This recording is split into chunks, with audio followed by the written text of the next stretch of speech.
les résultats issus des bureaux sont rendus publics.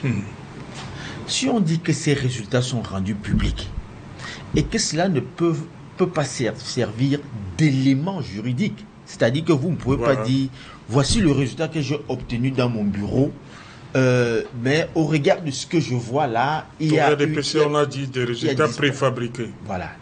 Alors, vous comprenez que cette loi, quelque part, se contredit elle-même. Parce qu'on vous dit, après tout ça, on vous dit qu'il n'y a qu'un seul PV qui fait foi. L'original. C'est-à-dire celui qui est remis à Elecam.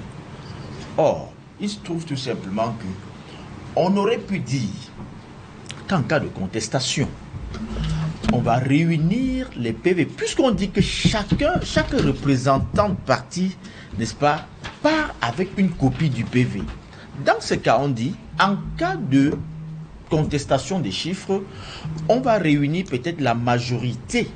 Si vous êtes 11, par exemple, ici on avait 11, je vais dire 12 candidats. 12 candidats. Alors, s'il y a contestation dans un bureau de vote, et qu'on dise que bon, appelez les 12 représentants ou alors la majorité de ceux qui étaient présents, qu'ils ramènent leur PV pour qu'on confronte cela à l'original n'est-ce pas, pour savoir quelle est la vérité. Si c'était ça le cas, ça rassurerait tout le monde.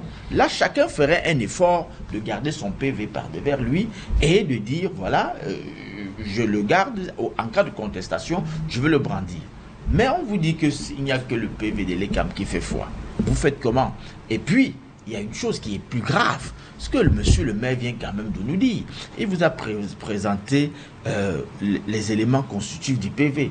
4 feuilles, et où on signe au recto, et à la première de couverture et à la dernière de couverture. Or, l'élément fondamental, c'est-à-dire la page fondamentale qui porte les statistiques issues des différents, personne ne pose la signature. Mais écoutez, moi je préfère on peut l'enlever comme on veut. Non, mais je préfère... Parce qu'on a parlé... Non. Beaucoup de jours de ce que les deuxième et troisième pages étaient enlevées.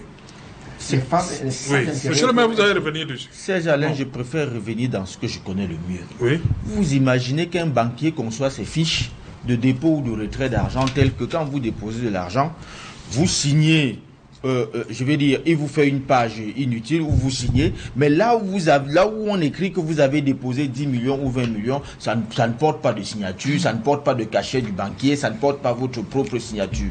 Et comment vous prouvez que vous avez déposé de l'argent au cas où on vous dit que votre compte est vide?